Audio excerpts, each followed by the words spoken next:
¿Qué tal? ¿Cómo les va? Esto es Logosomnia. Mi nombre es Luis Ignacio Betancourt. Hoy les voy a hablar del libro de un poeta venezolano que se llama Adalbert Salas Hernández. El poemario se titula El mar atrás del mar y fue publicado por la Fundación La Poeteca, por la editorial de la Fundación La Poeteca. A la hora de abordar este libro, creo que lo primero en lo cual debemos reparar es su índice. Este es un libro que, a mi parecer, no solo ha sido concebido o creado o escrito palabra por palabra, verso por verso. Es un libro que también ha sido pensado en términos de su estructura, en términos de su arquitectura. Por lo tanto, es muy importante fijarnos en el índice. Cuando vemos el índice, nos damos cuenta de que el libro está estructurado a partir de una alternancia entre una sección que siempre se llama El sonido del mundo bajo las olas y otras secciones que llevan el nombre de autores, de poetas importantes para la tradición poética occidental. Voy a leer una parte del índice para que quede claro lo que pretendo explicar. La primera sección del índice se llama El sonido del mundo bajo las olas.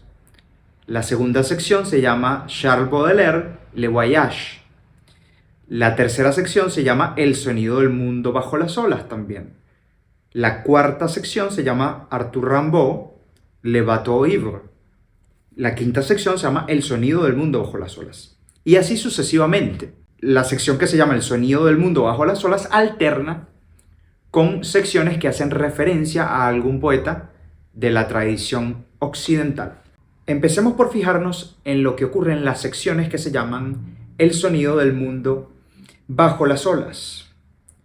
Allí hay una suerte de escritura que podríamos llamar quizás autobiográfica, quizás autoficcional. Es probable que estas etiquetas no funcionen del todo, pero lo cierto es que me vienen a la mente porque se trata de una escritura sumamente íntima.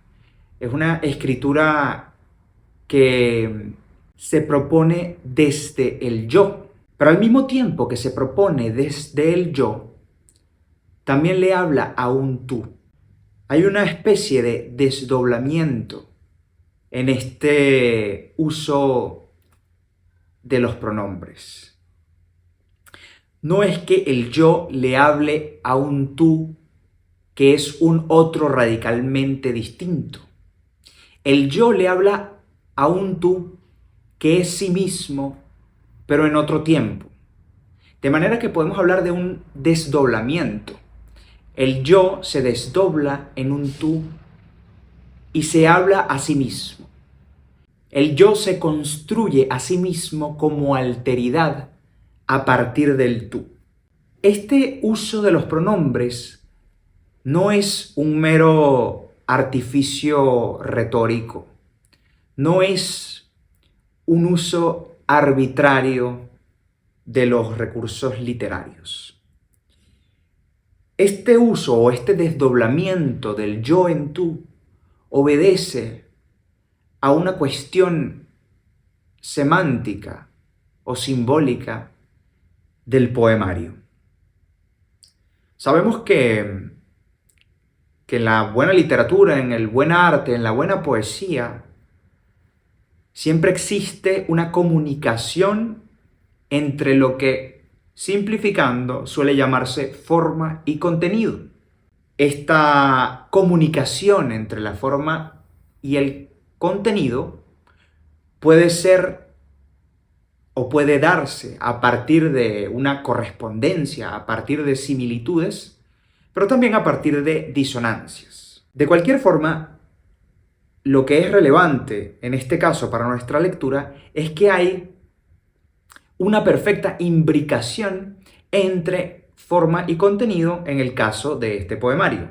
El yo se desdobla El yo se habla a sí mismo como si fuera un tú, porque hay una ruptura de la subjetividad.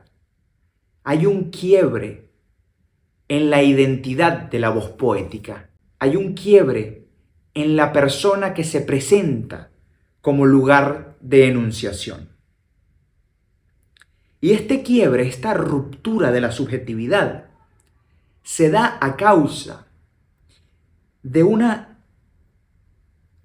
imagen primigenia, de un origen que no se puede alcanzar. El fundamento del yo, o el origen desde el cual habla el yo en este poemario, es inalcanzable, es inaccesible.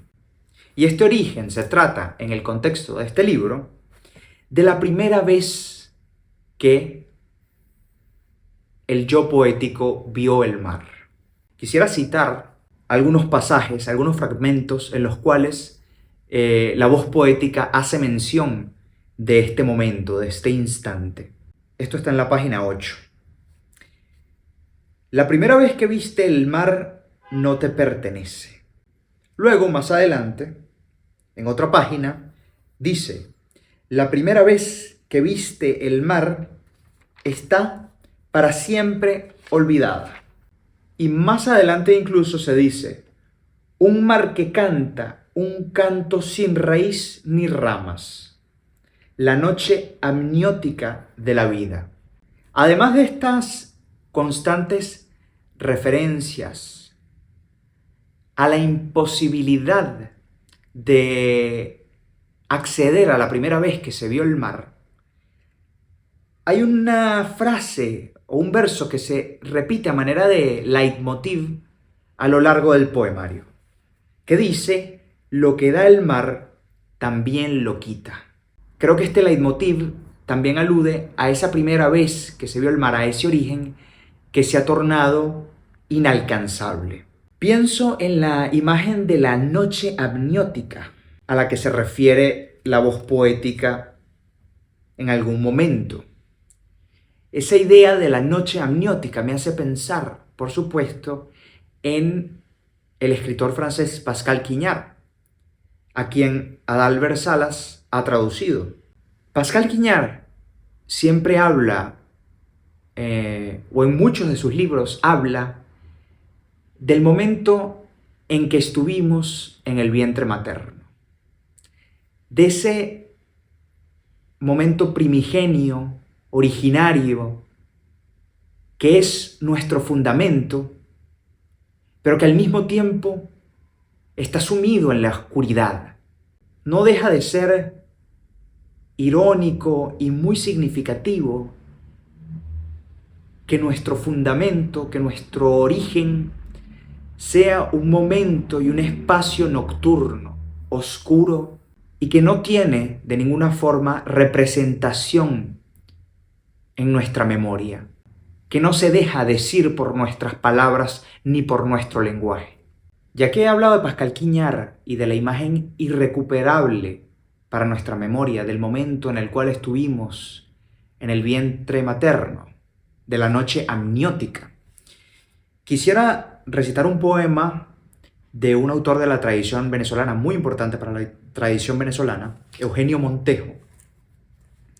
Un poema que se titula Letra Profunda y que está en la página 146 del primer tomo de la edición de la obra completa de Eugenio Montejo, publicado por la editorial Pretextos. Este poema viene muy al caso,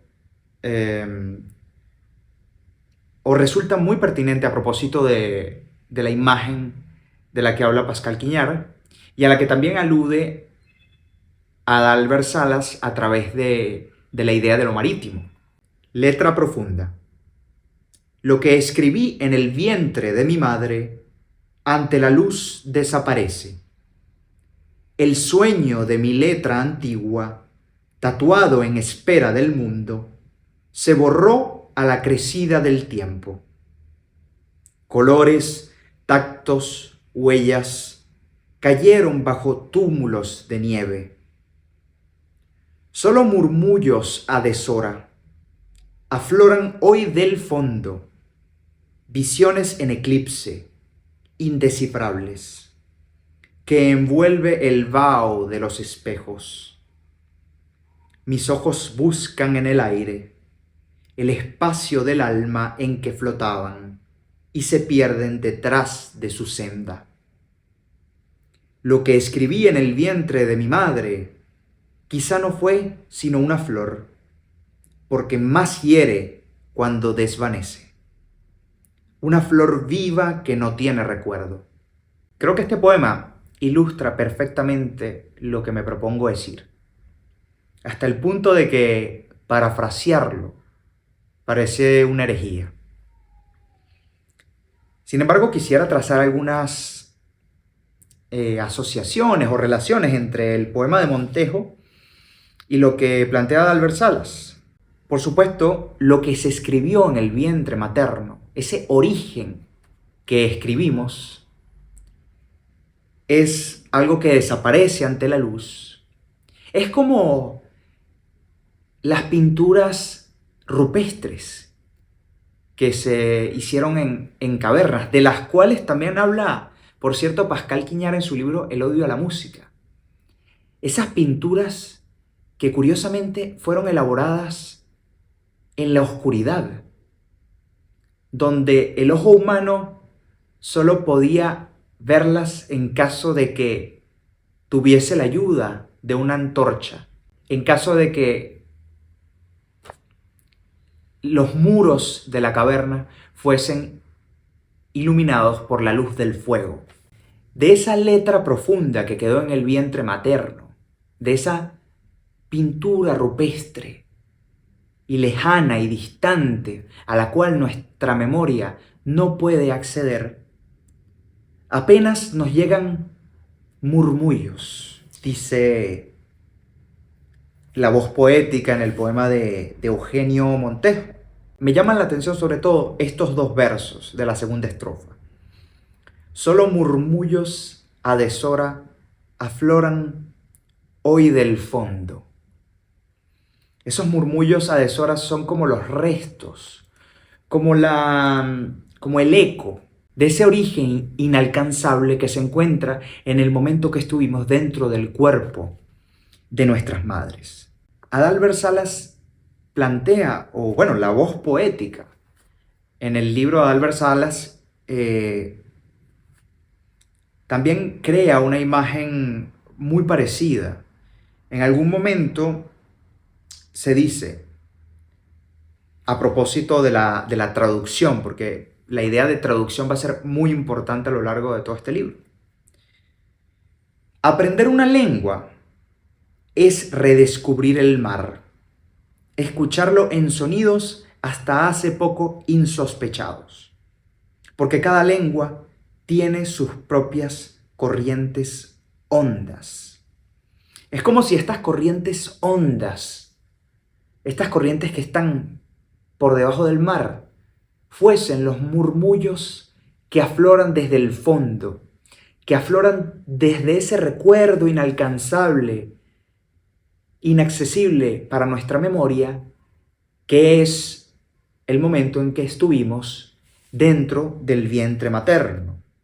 De más está o sobra poner en relación lo materno con lo marítimo. Si hablamos de arquetipos, lo materno está ligado a lo largo de una larga tradición al mar. Ya que he mencionado el asunto de la traducción, quisiera detenerme un poco en este tema.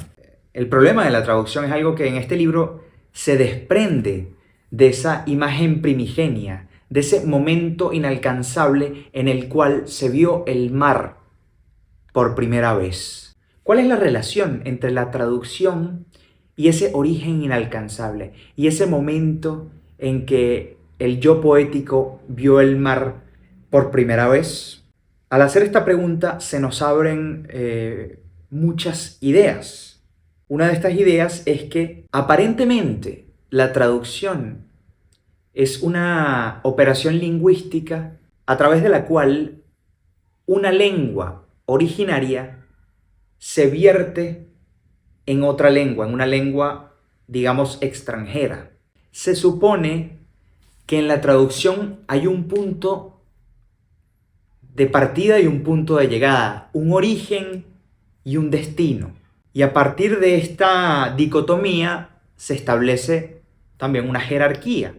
Se piensa que la lengua originaria, que la lengua de la cual se traduce, tiene preponderancia sobre la lengua a la cual se traduce.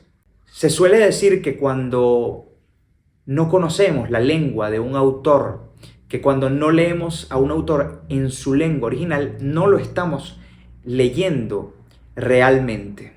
Sin embargo, una teoría de la traducción menos ortodoxa, una teoría de la traducción como la que se defiende, a mi parecer, en este libro, pondría en cuestión todos estos clichés, todas estas, estos sesgos, estas ideas preconcebidas. De la misma manera que nuestro origen, que la primera vez que vimos el mar o que estuvimos dentro del vientre materno es algo inalcanzable, oscuro, sumido en la noche, también a la hora de hablar de la traducción, la lengua de origen, la lengua de la cual se parte a la hora de traducir, está sumida en la noche o es inalcanzable a priori. En la traducción tampoco hay un fundamento, tampoco hay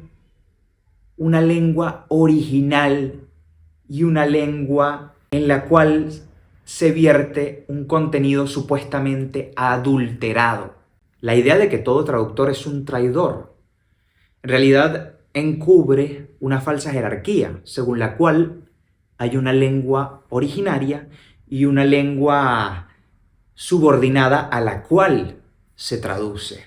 Esto es un problema derridiano, del cual me ocupé, por cierto, cuando hice mi video sobre Yolanda Pantin, sobre su poemario El hueso pélvico. El origen es algo siempre diferido, algo que no puede alcanzarse. Cuando intentamos precisar el significado de una palabra, siempre debemos recurrir a los significados de otras palabras y así sucesivamente ad infinitum, de manera que el fundamento se diluye y se nos hace imposible cimentar nuestra subjetividad o la lengua, etc. El vínculo entre la traducción y lo marítimo se da no solamente porque la traducción es el intento fallido por recuperar esa imagen originaria que es el acto de haber visto el mar por primera vez. La relación entre lo marítimo y la traducción también se da a partir de la navegación, de la imagen de la navegación o de la acción de la navegación.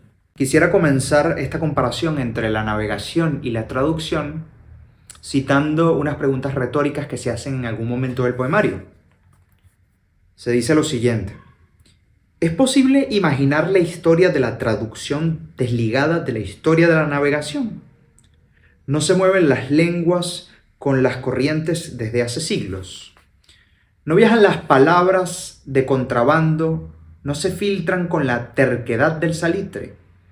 ¿No son acaso las lenguas el mar atrás del mar? Estas preguntas retóricas nos abren dos vías de interpretación. Una de ellas tiene que ver con la historia de las lenguas, con la historia de la conformación de las lenguas. Sabemos que las migraciones marítimas, los puertos, las navegaciones tienen que ver o han afectado mucho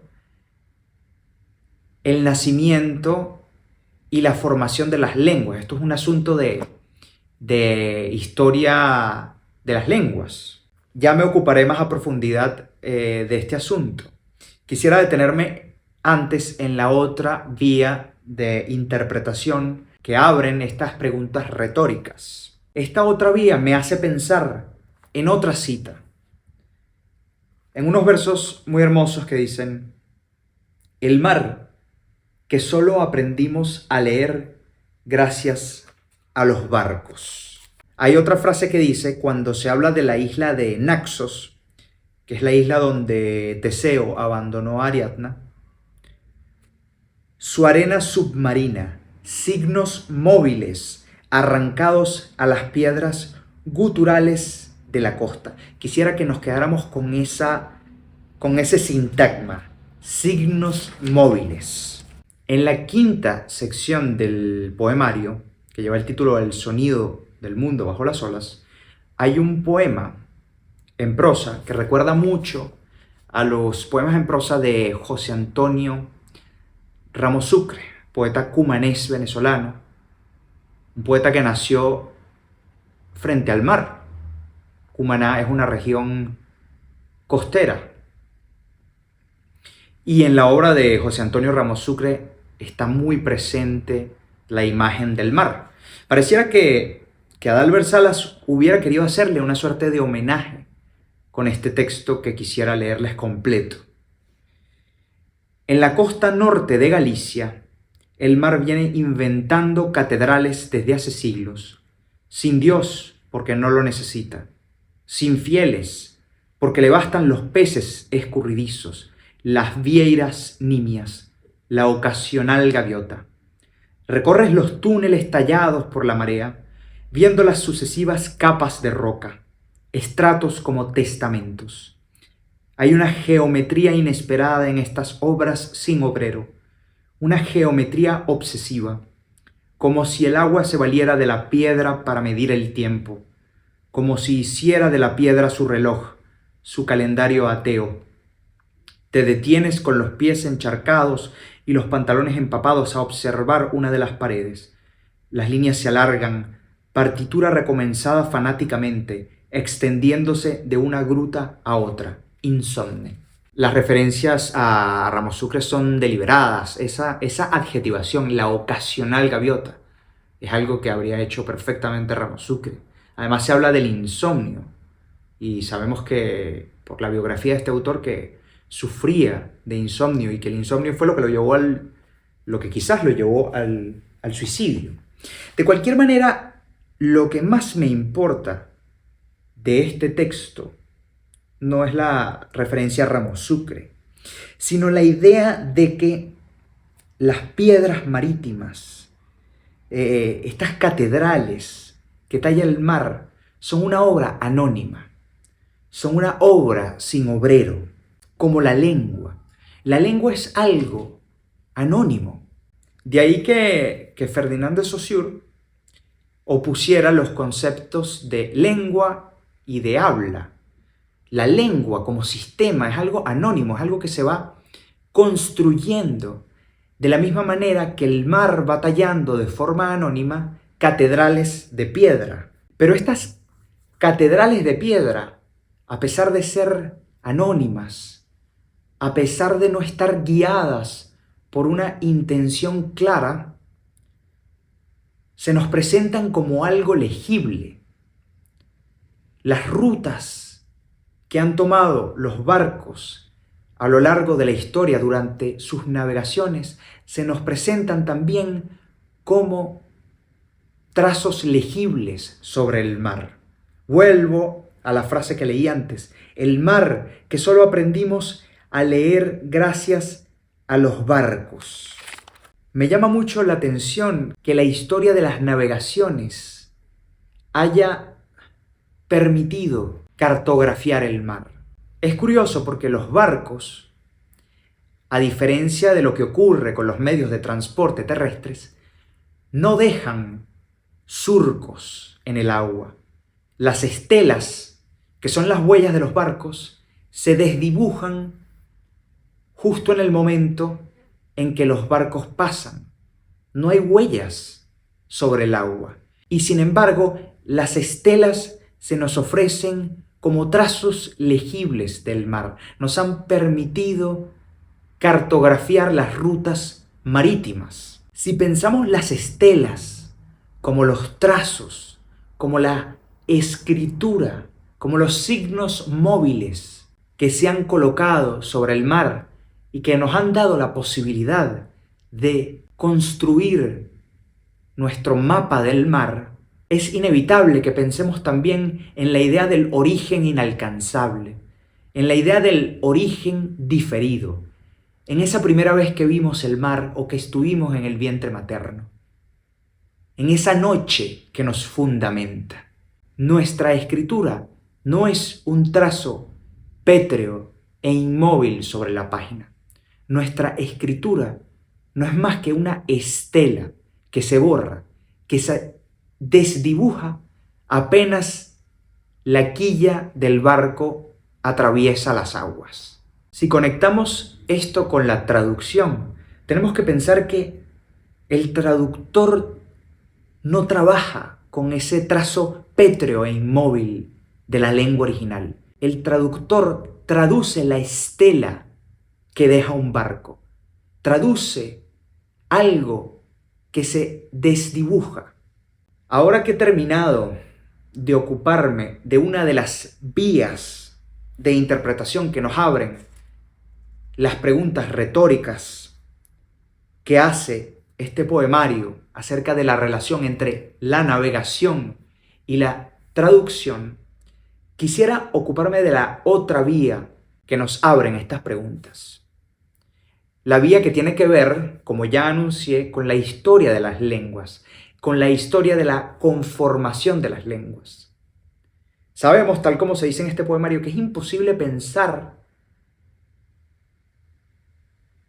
el nacimiento de las lenguas, el desarrollo de las lenguas, la historia de las lenguas, sin pensar en las migraciones, en las navegaciones, en los intercambios comerciales que ocurrían en los puertos. Cuando estaba leyendo el libro de Albert Salas, no pude evitar pensar en otro libro, un libro de filosofía escrito por un autor llamado Manuel de Landa. El libro se tradujo al español como 1000 años de historia no lineal. Creo que fue escrito en principio en inglés, a pesar de que el autor es mexicano, si no me equivoco, nació en México, pero ha desarrollado toda su obra y su trabajo académico en los Estados Unidos. Y pensé en el libro de Manuel de Landa, pensé sobre todo en el capítulo que se llama Linguistic History, porque allí Manuel de Landa habla sobre la relación entre la navegación y el desarrollo de las lenguas. La edición que yo tengo del libro de Manuel de Landa está en inglés, de manera que tuve que improvisar una traducción al castellano que quisiera leerles para que se entienda mi idea. Sin embargo, si quieren leer este libro, que es muy bueno, en castellano, sé que hay una edición en la editorial Gediza. Bueno, en una parte del libro, en el capítulo que se llama Linguistic History, Manuel de Landa dice, de acuerdo con mi humilde traducción improvisada, lo siguiente: además del flujo de material lingüístico en un continuo de dialectos vecinos, las lenguas podrían verse afectadas por el flujo de materiales no lingüísticos, como la migración de una población de hablantes que constituyen el substrato orgánico de un dialecto.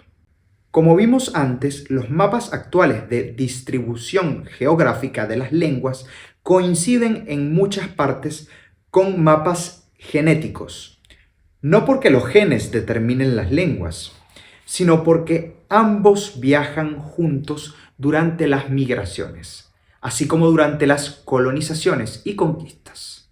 Cuando Manuel de Landa menciona en este pasaje la relación entre las navegaciones y las migraciones y el desarrollo de las lenguas, se refiere específicamente luego al caso de los pidgins. Los pidgins son unos idiomas que se creaban, diríase, de forma improvisada en lugares de paso donde convergían diversas culturas y personas provenientes de diversos países, en lugares tales como los puertos donde se comerciaba con esclavos.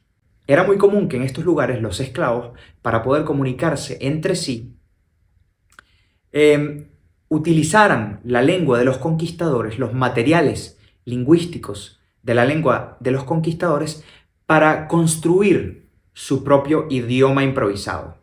Estos pidgins eran como una versión resumida de las lenguas de los conquistadores. Los esclavos que estaban en estos puertos prescindían de una serie de recursos de la lengua de los conquistadores con el propósito de simplificar la comunicación. Por ejemplo, elementos tales como el verbo ser, que puede ser en cierta medida prescindible, eran eliminados de forma tal que el aprendizaje y el uso de estas lenguas improvisadas fuese más sencillo y más útil en los intercambios cotidianos. Esto hacía que estos pidgins, al prescindir de estos elementos de las lenguas de las cuales provenían, se volviesen muy dependientes del contexto. Eran lenguas que dependían mucho de los gestos, de las referencias inmediatas al contexto, de lo que en lingüística se denomina la deixis. La deixis es todo lo que tiene que ver con las palabras que requieren un gesto, que requieren de referencias al contexto de la comunicación. En muchas ocasiones ocurría que estos pidgins luego se institucionalizaban o se sedimentaban.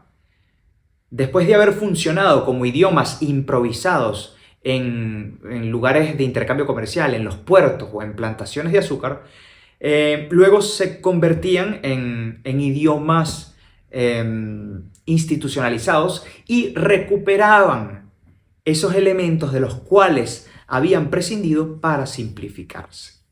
Hago esta referencia al libro de Manuel de Landa y a la cuestión de los pidgins, no con el fin de añadir un dato erudito, supuestamente erudito, a la interpretación del libro de Adalbert Salas, sino con el fin de hacer entender que la relación entre la traducción y la conformación de las lenguas y la navegación no es solo una cuestión metafórica, es algo que también obedece a algo material, a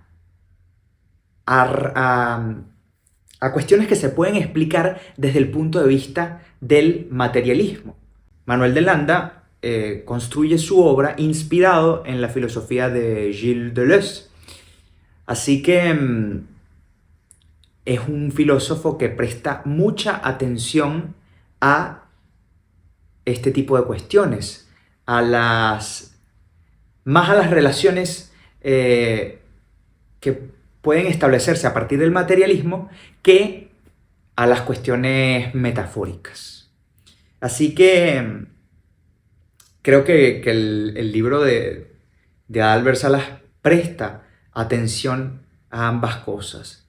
Es un libro que está lleno de múltiples niveles, que traza las relaciones entre lenguas, traducción y el mar desde diversos puntos de vista, que van desde lo metafórico, desde lo simbólico, hasta cuestiones, diríase, materialistas.